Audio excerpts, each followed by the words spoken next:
how to swim. Not even close. You have to forget all the teaching of the surface world. Go deeper. Uncover your Atlantean instincts. He spent his entire life training.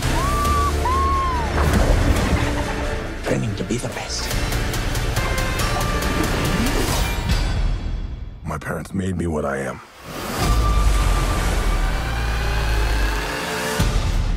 I am the protector of the deep. What was the first thing you knew you wanted to tell with Aquaman? Well, the first thing I wanted to do was take a character that people are not as familiar with, because you know there are not that many movies about him and stuff like that. Or actually, at the time there weren't any movies with him at all, and really sort of bring him into the mainstream and really showcase how cool this guy actually is, and he's not just a joke like he's become sort of in the pop cultural world.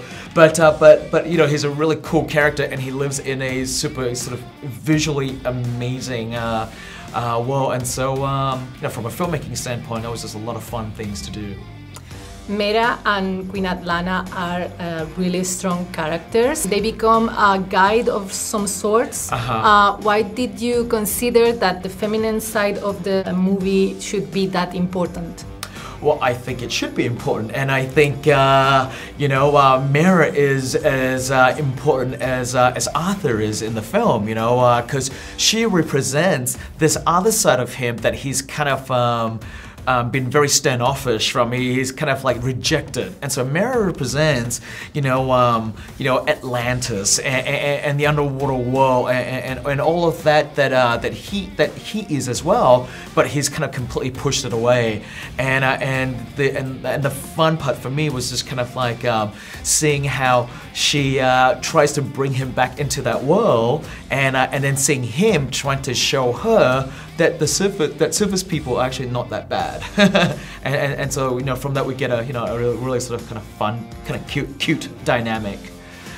I want to know more about the structure of the movie, because I think works really great, and there's this symmetry between the beginning and the ending, right. And it's clean and it's simple and it works, and I want to know about the process. Listen, going into this, I knew that the movie would be I have to introduce this new character. I don't mean, you know, outside of the fans who knows or knows as well. I wanted to introduce this new character, so I knew like I had my task of bringing this world and this character to a whole new set of audiences that are not familiar with him, and in doing so, I knew that I wanted a story structure that was, you know, very straightforward to follow, and you know, and if you sort of you know, I love sort of classic sort of action-adventure movies like Indiana Jones, you know, Raiders of the Lost Ark, right? And then there's Star Wars, and they all have very sort of classic hero's journey. And then of course, you know, in this movie, Arthur's journey is very obviously Arthurian, right? It's the King Arthur story, you know, like he is a king who's basically in search of his Excalibur, and so I felt like that was the cleanest story to tell, and then off that sort of very simple, clean story, I can hang all these, you know, kind of, you know, very sort of crazy action set pieces and striking images in there.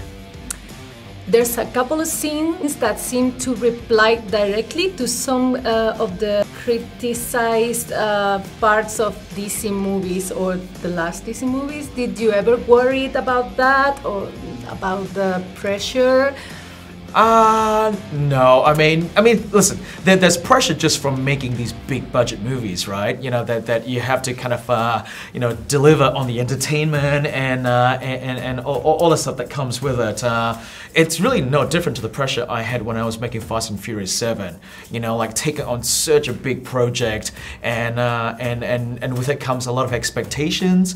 So yeah, so those are the kind of pressure I felt.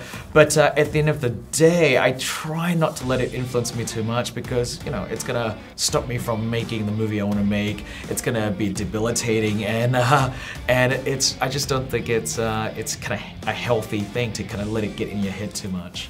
The war is coming to the surface, whether you like it or not.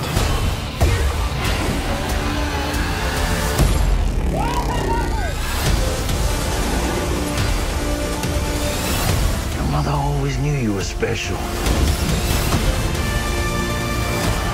You believed you'd be the one to unite our two worlds.